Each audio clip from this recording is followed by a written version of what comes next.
We do so many stupid things in the government. I'm a Reagan guy. Do you remember this Reagan quote? We've asked so much of government, and we've gotten in the habit over the last 40 years of thinking that government has the answers.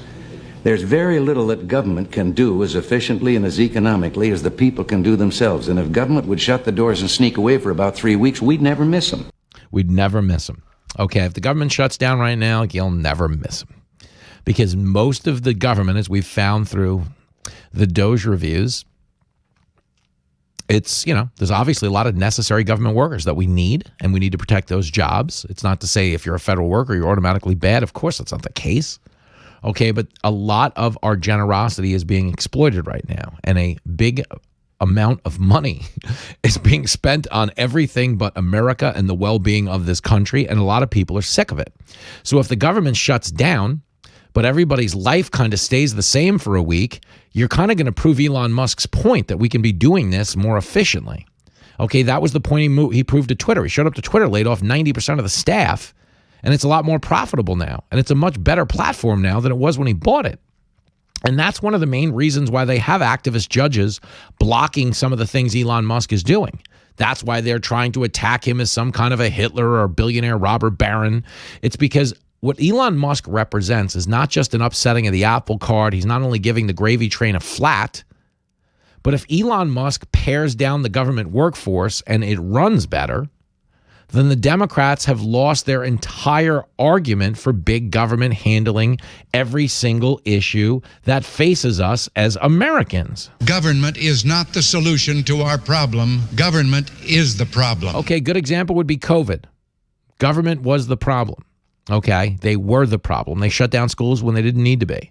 They mandated vaccines that didn't work, even after promising up and down and sideways that they would never mandate the vaccines in the first place. No, I don't think it should be mandatory. I wouldn't demand to be mandatory. But perhaps the federal government should step in and issue mandates, and if not, are you putting the needs of unvaccinated people ahead of the needs of vaccinated people?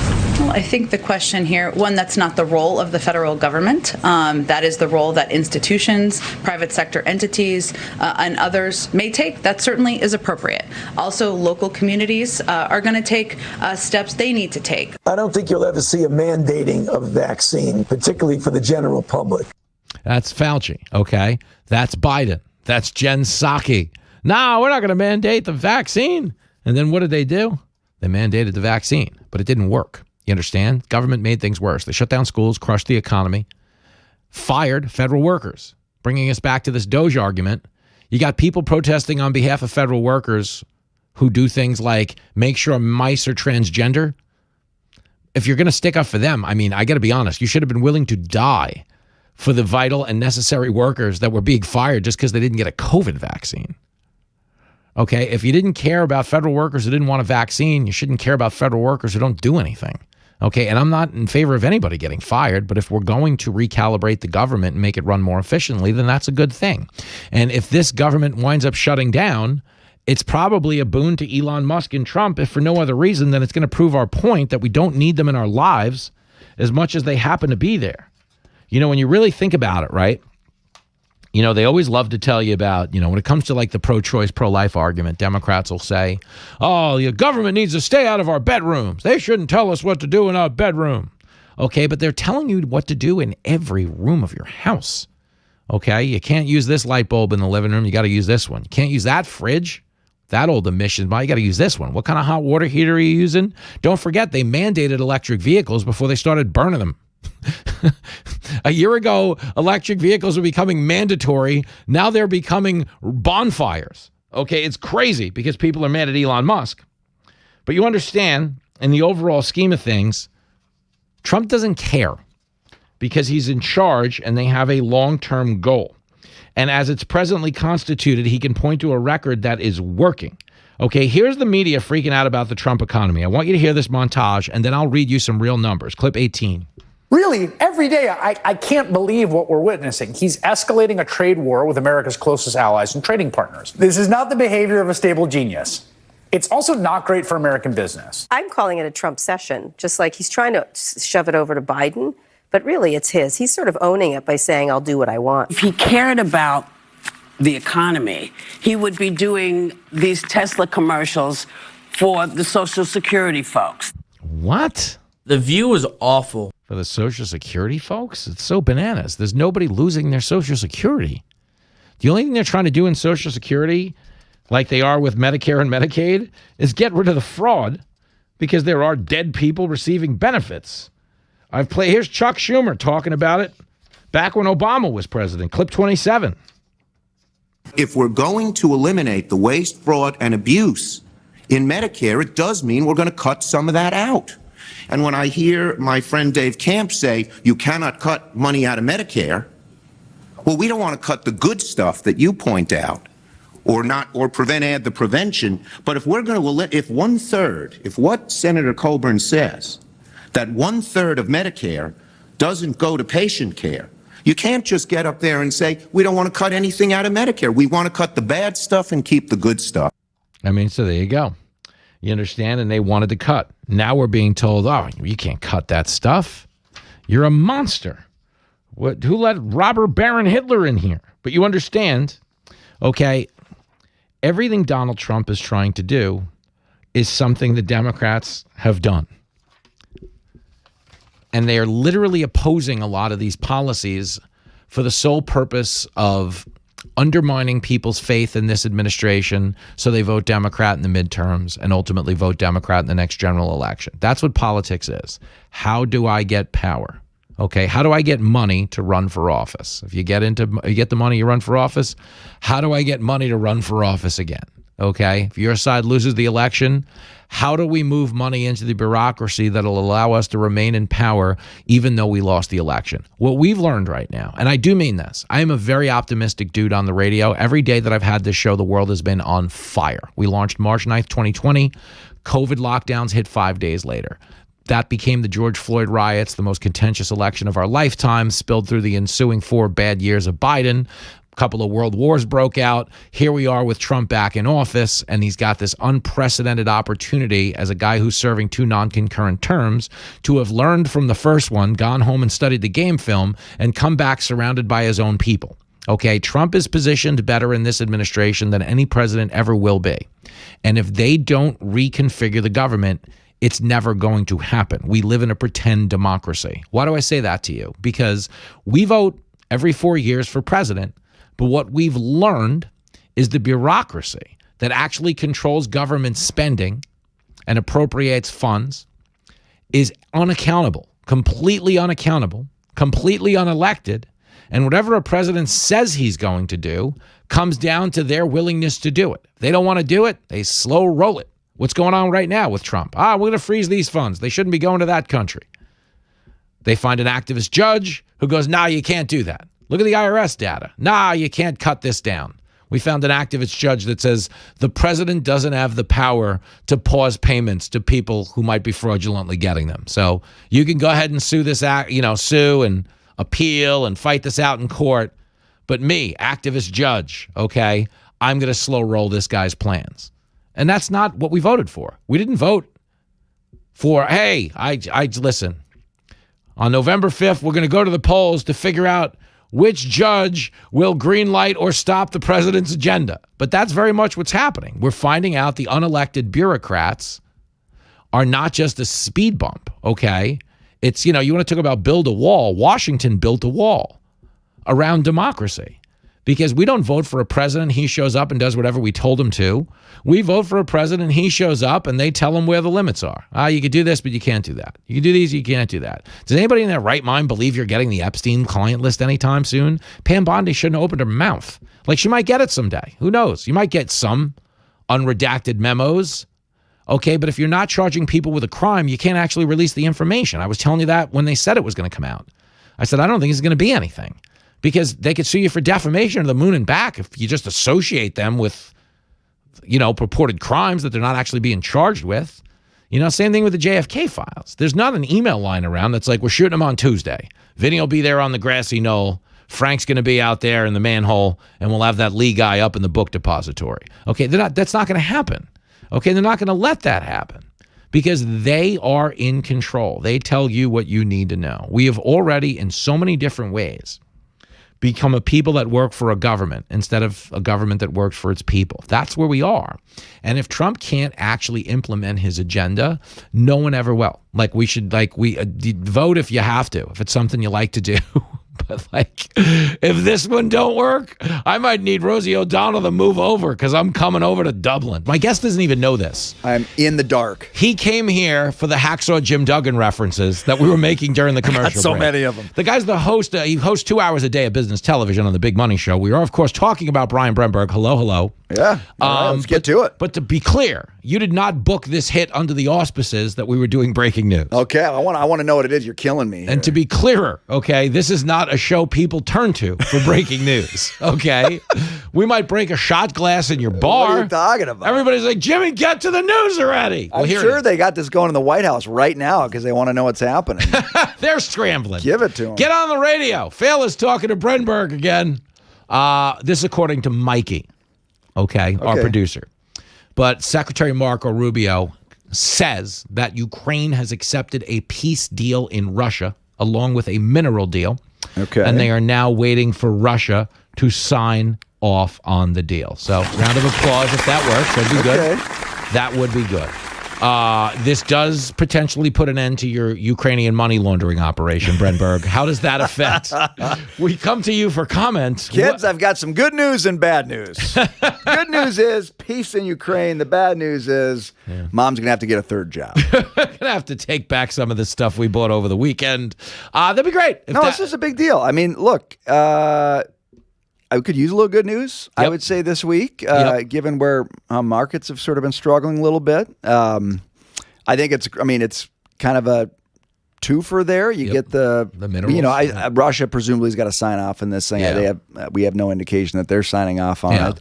But you've got the minerals deal. You've got you've got the United States sort of reasserting itself on the global stage, which I think is really important because we've been kind of just sitting in the background, and China's kind of been having their way around the globe, setting up alliances, building ports, blah, blah, blah.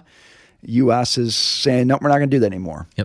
This is part of that. Thank you. So what would be a win for the American people and the world if you put an end to the fighting, and I don't doubt would be a boost to the economy right now, because I know this tariff thing is having a short-term impact. Yeah. But I think people would feel better knowing the war ended and we made a mineral deal, and it would potentially point us in a good direction. Well, I mean, this whole stock market selling off presumably is all about like international disagreements on trade policy, and we're not talking strictly about trade policy with Ukraine and Russia, but we are talking about kind of getting international agreements done. Yeah. And if you can make something happen, it gives you a little bit more clout on the world stage. And look, I actually think, I think what the president ultimately wants is he wants wider spread prosperity and peace, and sometimes that means fair trading deals, and sometimes that means stopping fighting wars. But ultimately, I think that's what that's the language he speaks, right? Amen. Brian Bremberg's in studio. We began with a Hacksaw Jim Duggan reference, but apparently we should have been talking about Nikolai Volkov. Because Russia is on the clock in an attempt to get them to sign a peace deal. Now, we haven't gone channel-wide with this. We're also watching the Fox News channel as we sit here and discuss. So I would imagine, we're in the red zone. We have not crossed the end zone. We're just in the red zone. We're within striking now. Fair. If this is like red zone offense, like the Vikings in the playoffs, we're not. Nothing's. Thank you. Oh man! Let's hope we don't have Sam Darnold. Old Sam is out in Seattle now. You're safe. That's true, actually. Give me this, Bremberg. This is all exciting stuff. I was talking earlier in the hour based on my limited business acumen, and I described the difference between you and I as you're Fox Business and I am Fox Bidness. To be fair, okay, and sometimes business pays more. Does it ever? You're analyzing the stock market. I'm analyzing a dice game behind Port Authority. I'm like, Well, that's the difference when it all evens out. Yeah, thank you. But when it comes to the tariff war, essentially the way I read this is, he's serious about onshoring wealth and maybe even more manufacturing. And he sees the process of implementing tariffs as a means of encouraging people or maybe manufacturers to see it cost prohibitive to build things elsewhere, and maybe that'll force folks to repatriate some of the jobs. Is that the goal? Am I kind of summing that up the right way? Yeah, it is in a nutshell. Although they've sort of been giving you a couple different goals on the broader tariff push. I think that's it. It's not so much make it cost prohibitive to do business other places, but make it much more attractive to do business. Fair. They're two sides of the same coin. Okay. I mean, with Canada and Mexico, the framing has been more, it's about fentanyl.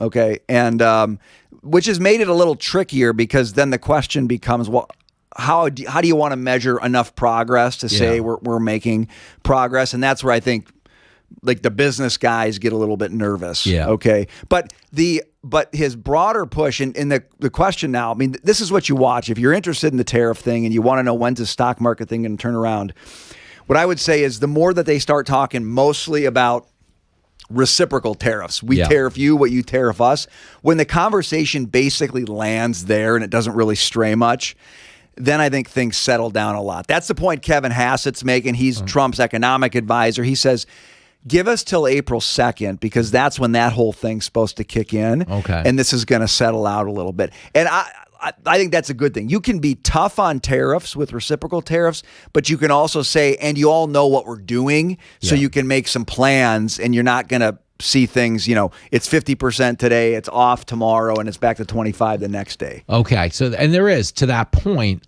they have targets. They have a plan. They have a coordinated goal here is the point. And I think what I'm watching, because I'm always just reacting to other people's analysis of it. You know what I'm saying? And the other people are like, they're trying to destroy the economy from within. I'm like, I don't know, that seems like a reach. And that's the problem right now. We live in this world where all of these issues have a lot more nuance than it's as simple as feed your audience an emotion and gin them up, you know? Yeah, well, you'd be wise to get beyond that if you're going to invest money, because that is a very bad way to invest money. I am so angry. What am I going to sell? Man, I'm just so happy. What am I going to buy? You're not going to, long run, that's not going to work well. You got to get your, what did Kenny Rogers say? About know when to fold. You got to know when to hold them. You got to know when to fold them. You got to know when to walk away. You got to know when to run. And there's a lot of people running right now. I will say that. Although we've come back just a little bit off the lows of the day today in the Dow, but here. So I think it's important to understand with the economy. It actually is like if you look at the numbers. Okay, people say, "Well, give me the hard data." Okay, they're probably going to get a little worse, not because of the tariff stuff, by the way, but because everything in this economy and all the hard numbers have all been inflated by government spending. Okay, government spending, government hiring. So you've actually got to be really smart right now. You've actually got to say, okay, they're giving me a headline of X, but I've got to go deeper into this and say, but what's happening in the private sector? Everything in the next year is going to be about what's happening in the private sector versus what's happening in government. If you can keep that in mind and watch what's happening in the private sector,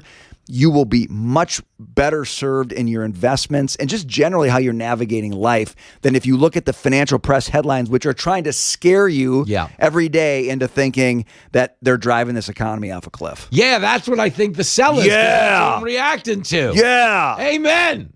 Brenberg's got me worked up, folks. You were supposed to come here and restore order because it's been a chippy show today. We've been talking about protests and tariffs. It's just a chippy time. It's very. Is that what it is? People are lighting, your Tesla. When the people who were subsidizing the charging stations are now lighting them on fire, I'd say you're in a chippy moment. I'd say, it's a little chippy.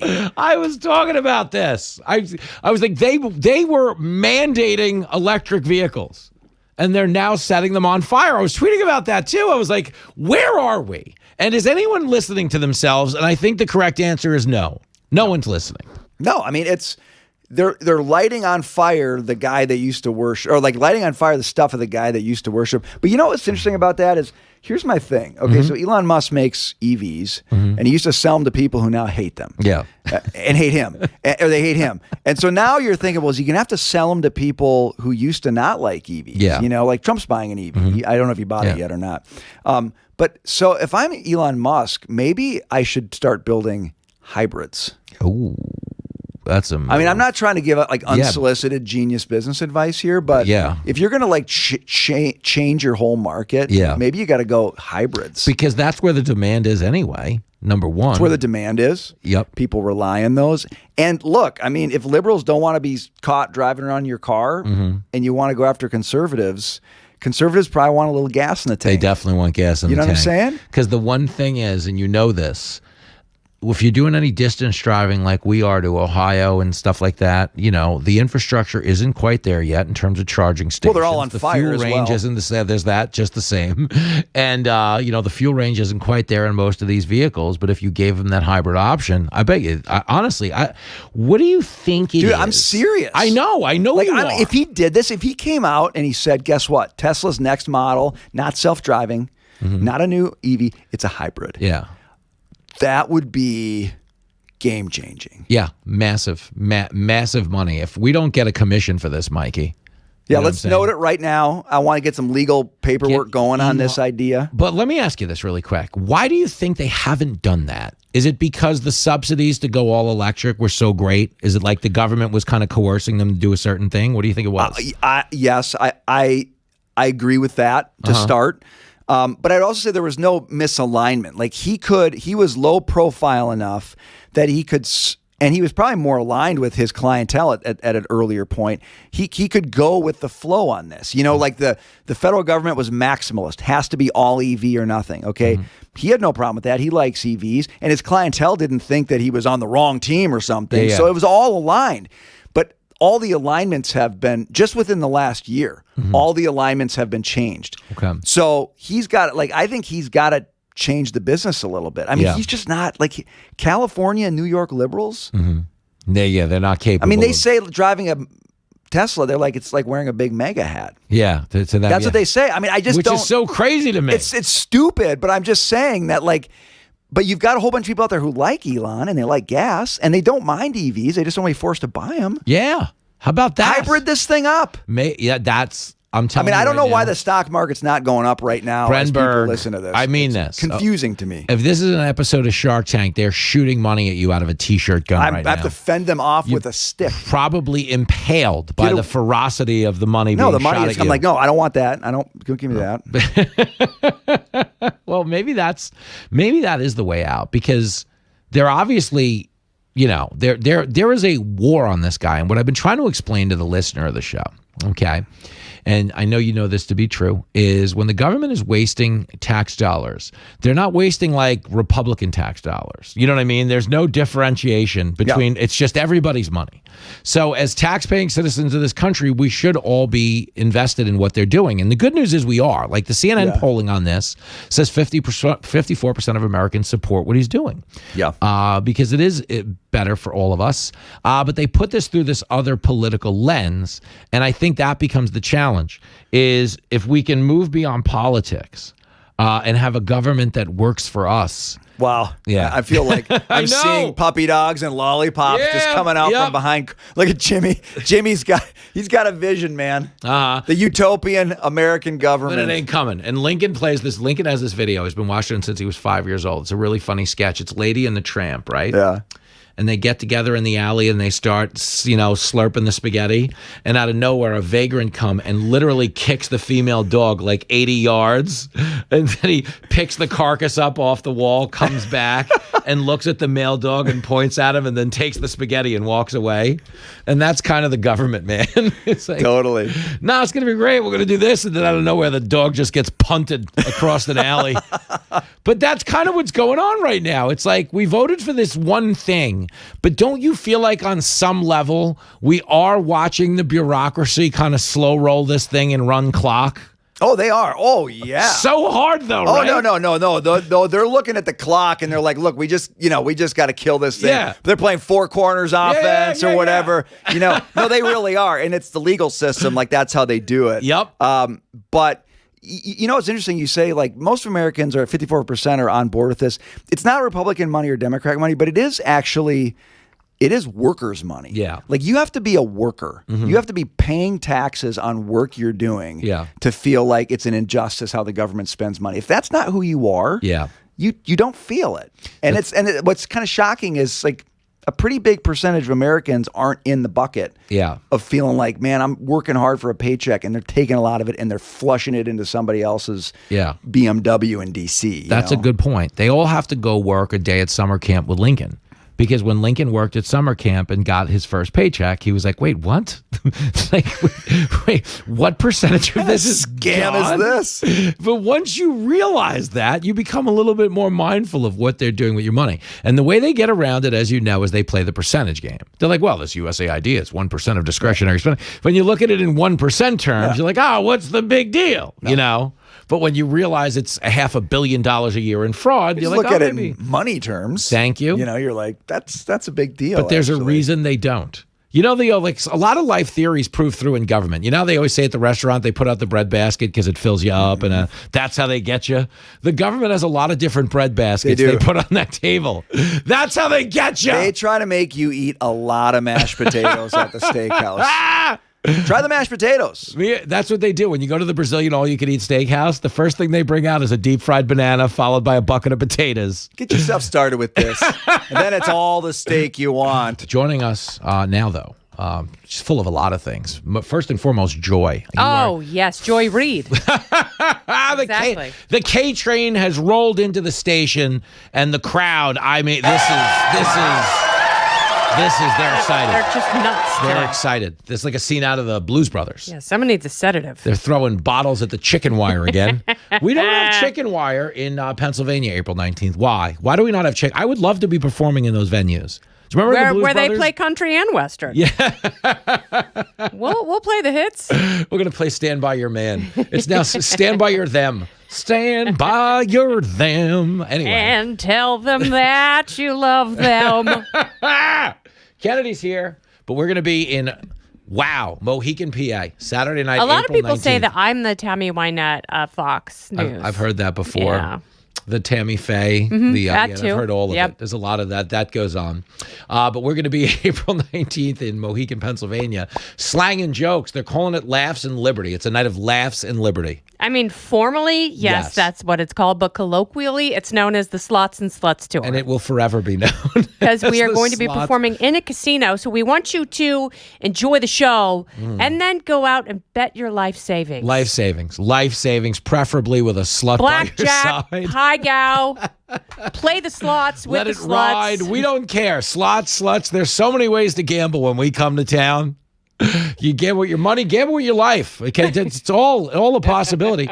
One lucky audience member will win a ride with us in the Dodge Challenger that we're going to beat to death. Yeah, and we're going to go subway surfing when we get back to New York. You're all welcome. I mean, you are. We're not. So many forms to gamble. But nice to see you. And I don't even know where to start. What a today. time. What a dumb time to be alive.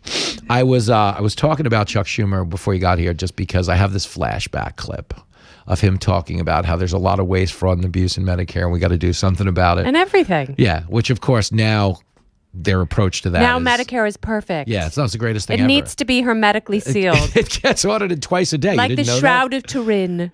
Like it needs to be placed in museum glass so Hung it at can the never Louvre. be touched or hurt. It's so perfect. They need to hang it somewhere where climate people can throw cans of soup at it. It's a masterpiece. And that's the only way to properly honor a masterpiece. That's right. Velvet rope and a can of soup. Who's with me? But what's funny about it is all of these programs, okay, USAID is based in some form of benevolence and good intention, but it invariably our generosity gets taken advantage of by the people who have access to it. You wouldn't have to shred sensitive documents if everything in there was above board. The political equivalent of the cops knock on the door and you flush the drugs down the toilet. Nothing to see here. So, first of all, those weren't mine.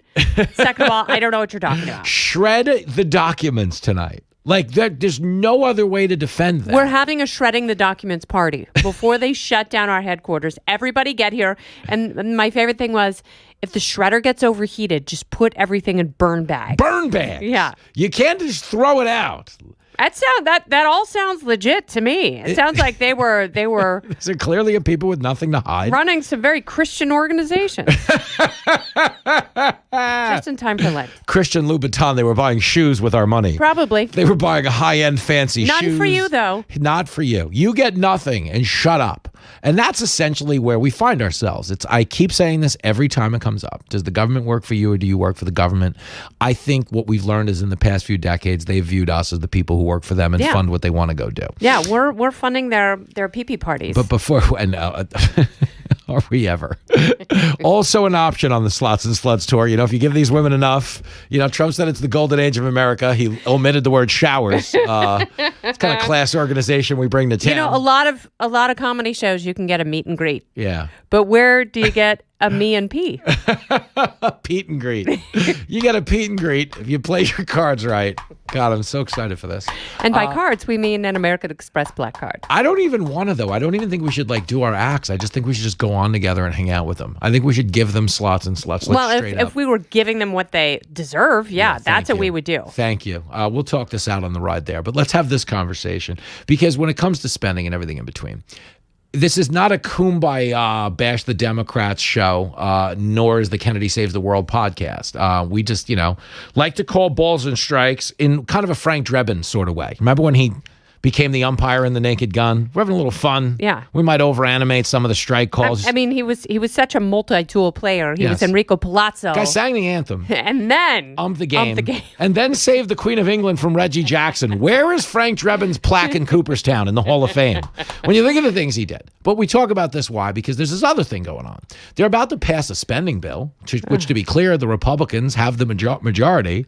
And they're like, well, actually, we've just got to do a continuing resolution and maintain it's not really the current spending. Yeah. No, it's just continuing. I mean, it's not like additional spending. No, it'll add $2 trillion to the debt. No big deal. That's normal. But come September, we'll be, when we're closer to the midterm elections, we'll have more maneuverability. No, you won't. Yeah, this is ridiculous. And that's Thomas Massie, I'm all behind Thomas Massie. And everybody else is like, oh, primary him, throw him out of there. No, he's right. He's right, and his constituents know it, and that's why they respect him. And even though he was primaried last year, Trump had enough of him, and he's been very pro-Trump. Yep.